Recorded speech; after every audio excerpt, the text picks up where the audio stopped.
Chicken garlic paper বা paper garlic বানানোর জন্য চিকেনে কোনো হলুদ জিনিস বা লাল জিনিস রঙিন জিনিস দেবো না, একটু সাদা সাদা দেখতে হবে। চিকেনটাকে আগে ম্যারিনেট করে রাখবো হচ্ছে গার্লিক, ব্ল্যাক পেপার আর চিলি বেটে সেটা দিয়ে ম্যারিনেট করে রাখবো।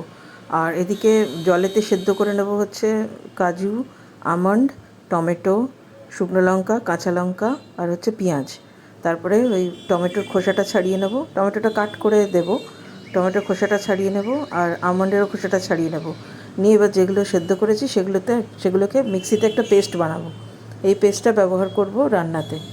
আর যেটা আগেই বলেছি, রান্নাটা সাদা সাদা দেখতে হবে। তো এই যে কাজু, আমন্ড আবার টমেটো আর যে পেঁয়াজের যে পেস্টটা হবে, এটাকে একটু কষিয়ে নিতে হবে। যখন রান্নাটা করব তখন দেখাবো। তো এটা হচ্ছে আগের প্রিপারেশনটা করে রাখলাম। চিকেনের সাথে কচুর একটা অন্য ধরনের প্রিপারেশন করেছি।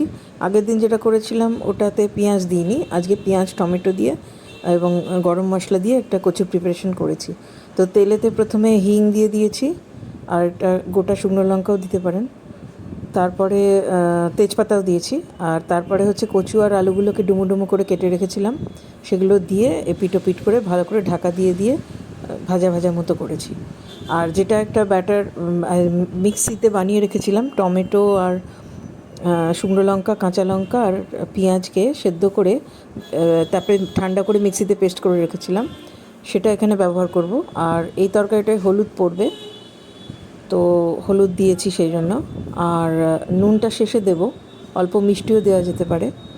যখন আলু আর কচুগুলো ঢাকা দিয়ে ভাজা ভাজা করা হয়ে যাবে, তখন এর মধ্যে ওই পেস্ট যেটা বানিয়ে রেখেছি সেটা দেব, দিয়ে পেস্টটা দিয়েও আবার ভাজা ভাজা করব ঢাকা দিয়ে। তারপরে সমস্ত জিনিসটা যখন বেশ ভালো করে ভাজা হয়ে যাবে, কাঁচা গন্ধ চলে যাবে, তখন মিক্সি ধোয়া জল খানিকটা দিয়ে ঢাকা দিয়ে দেবো। তার আগে একটু রঙের জন্য আমি কাশ্মীরি মির্চি গুঁড়ো ব্যবহার করেছি, আর একটুখানি গরম মশলার গুঁড়ো রেডিমেড যেটা কিনতে পাওয়া যায় ওটা ব্যবহার করেছি। দিয়ে এবারে জল দিয়ে ঢাকা দিয়ে দিয়েছি যাতে সেদ্ধ হয়। তো এইভাবে কচুর একটা অন্যরকম আইটেম বানিয়েছি। আগের দিন যেটা বানিয়েছিলাম সেটাতে পেঁয়াজ দিয়েছিলাম না, এটা পেঁয়াজ দিয়ে বানালাম। এবার হচ্ছে আমার আসল চিলি গার্লিক চিকেনটা বানাবো, সেটার জন্য একটু মাখন ব্যবহার করতে হবে কড়াইতে। মাখন দিয়ে আর একটু গোটা মশলার মধ্যে দিয়েছি হচ্ছে সাদা মরিচ যেটাকে বলে।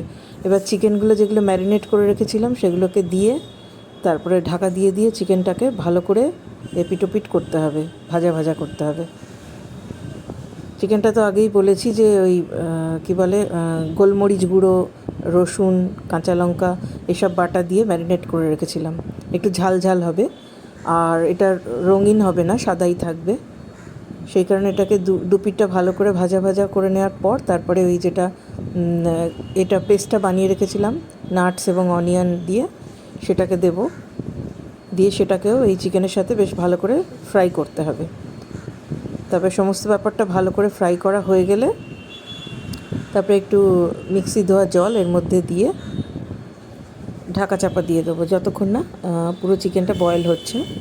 মাঝে মাঝে ঢাকনা খুলে দেখে নিতে হবে যে চিকেনটা বয়েল হয়েছে কিনা, এপিট ওপিট করে দিতে হবে। এটা একটু গামাখাই হবে, খুব বেশি ঝোল হবে না। করে দেখবেন একটু অন্যরকম, এটা ভালোই লাগবে।